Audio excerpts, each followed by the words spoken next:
This is a video I've wanted to do for a long time. It's mostly out of curiosity, but it's the Yamaha DX-7 1983, first commercially viable digital synth using FM synthesis. Look at all these algorithms. It has 32 algorithms, and you can see it's pretty beastly as far as capability for a 1983 keyboard. Here's the DX-21. It came out 2 years later, 1985. Still FM synthesis. It only has 8 algorithms and 4 operators, where the DX7 has 6. So the DX7 is inherently more powerful. But booting these up, you can see they both have nice LCD screens. The DX7 has backlit and it has that extra like LED screen to the left. So pretty cool. Looking at the back of the DX7, you can see it's got 4 foot switches, but only 1 output and MIDI out and through. But you know, you can see it's really built interestingly. Where the DX21, it's a square box, and the only difference here is that it has the breath control on the back, and it does have a left and right out, which is a little bit more advanced. Both only allow for 32 patches to play at once, and the DX7 has this cartridge feature, but these cartridges are super expensive. The actual workflow of synthesis is laid out on the top on the DX7, and it has 2 data sliders. Well, the DX21 only has 1, but the all the functionality is painted above and below each of the buttons, and I think that makes the workflow a lot easier with the DX21. Of course, it's more simple as well. So who cares what they look like, right? I mean, it's all about what they sound like. And, you know, the 2 instruments, while they're both FM and they're both very similar in their architecture, have a lot different sound. Obviously, 6 operators versus 4 is going to change the dynamic. And the DX21, like if I was going to say, give me a more pure FM sound, the DX21 really does it. It's really the kind of icy, dry, effect-free sound where because there's so much layering you can do with the massive amounts of algorithms and operators in the DX7, the sounds are a little bit more robust, and I think you can generate better pad-like sounds from the DX7 than you can from the 21, but the 21 is not to be overlooked. Now, I mentioned earlier that both the DX21 and DX7 allow for 32 patches to be played at once, but the DX21 actually has a ROM bank of 120 patches that are available. You just have to load them in so that they can be selected through your presets. So you basically have 4 groups of 8 sounds that you can add. And right now I'm adding in pianos so that we can compare what does the electric piano, the grand piano sound like on the DX7 versus the piano sound on the 21.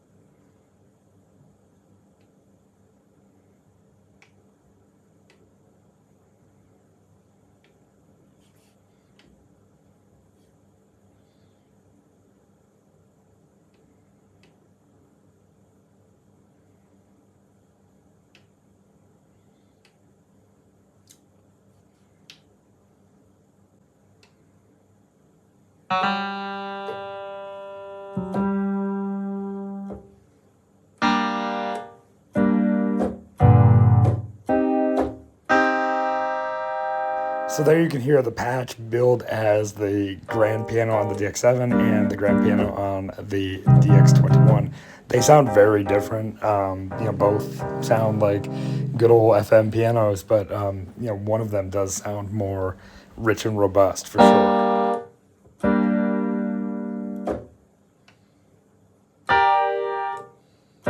And now just going through some of the other piano sounds to see if there's anything that's really comparable.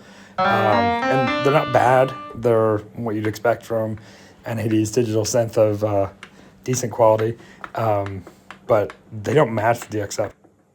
And it's worth noting that the DX7 was a $3,000 keyboard in the 80s, and the DX21 was an $800 keyboard. Both are mind-blowingly expensive by, you know, in today's dollars. But really, you know, you do kind of hear that you get what you pay for to a degree.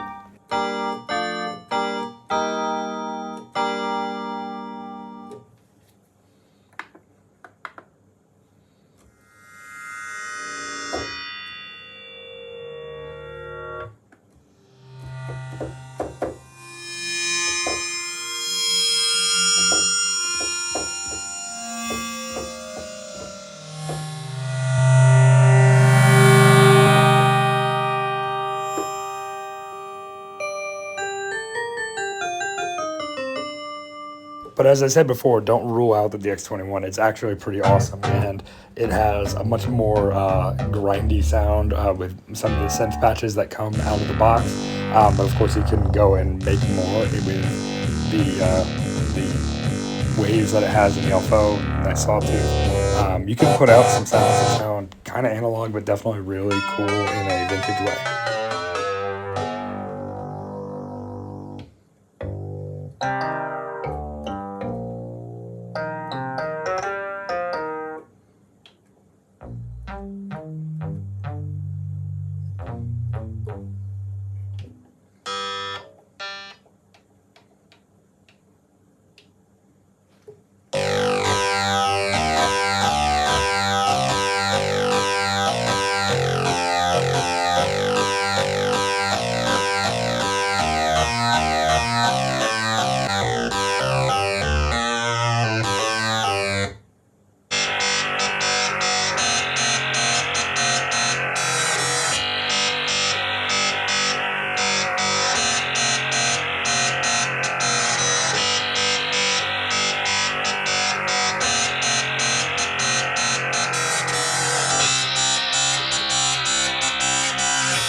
One thing that I do find annoying about the DX-7 is that the preset patches have totally different output levels. Some of them are just blisteringly loud, and others are very quiet.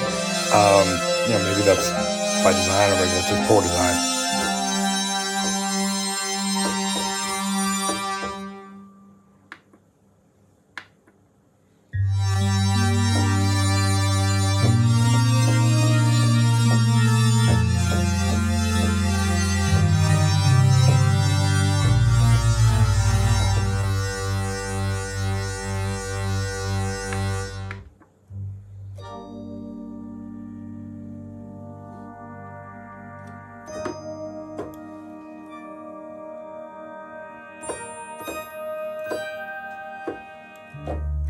So hopefully that gives you a taste for how the two synthesizers sound.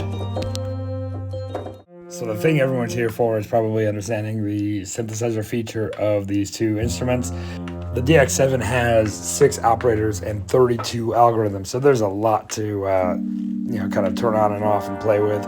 And all of the actual synthesis features are kind of nested within the buttons 7 through 13, and so it's a little bit more tedious to work through those, but it's not really impossible.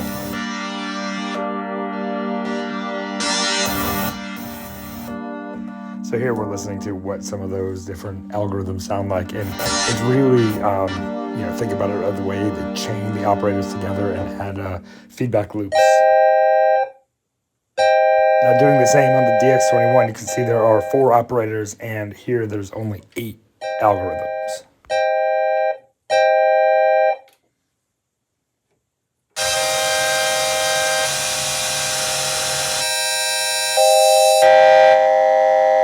But you may have your own opinions, of course, and that's totally welcome. This is an opinion piece.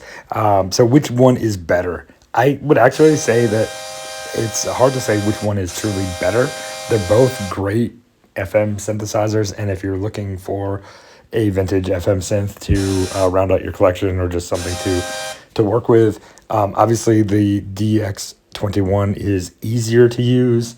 The DX-7 is going to give you more robust output, and I think over the long run may be better for you. But if you're just looking for really simple, kind of well-rounded presets from the 80s, I think you're actually better off with the DX-21. It's super easy to use. The 120 presets that you have to load in are much easier than having to find cartridges, or using SysX, which we didn't really talk about, but that's a way that you can load in FM sounds pretty easily from your computer, and there are tons of FM sounds, both of which will work with either system. Of course, if you try to load DX7 sounds into the DX21, you're going to lose some of the operators and may not get the full effect. But nonetheless, I think either way, they're both really good synthesizers. And thinking about how iconic the DX7 was in the 80s, like literally like 40% of all hits in 1986 used the DX7 in some way. It does command a bit more of a premium, even though there's more units out there, more units made. There's over 200,000, I think, original DX7s. And of course, there's the reface, which came out in the mid-teens, about 10 years ago. So there's that option as well. I don't really know that one well, and I don't know how accurate it is.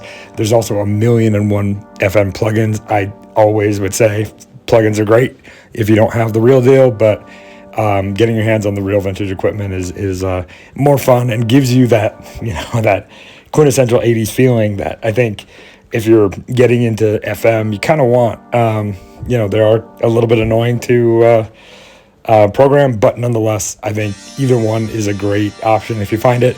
I've heard lots of people finding DX21s for like no money, for like the cost of coffee. And if you do find one, it's worth a snap. And of course, if you find a DX7 for, I think I paid $200 for this one. Also, really good deal.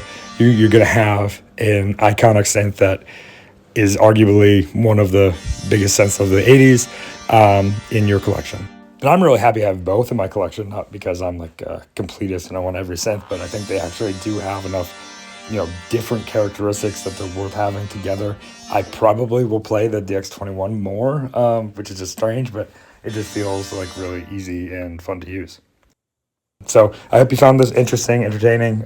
Sorry about my shitty voice, but do like and subscribe for more content. I've got a few more FM videos up my sleeve and then a whole bunch more.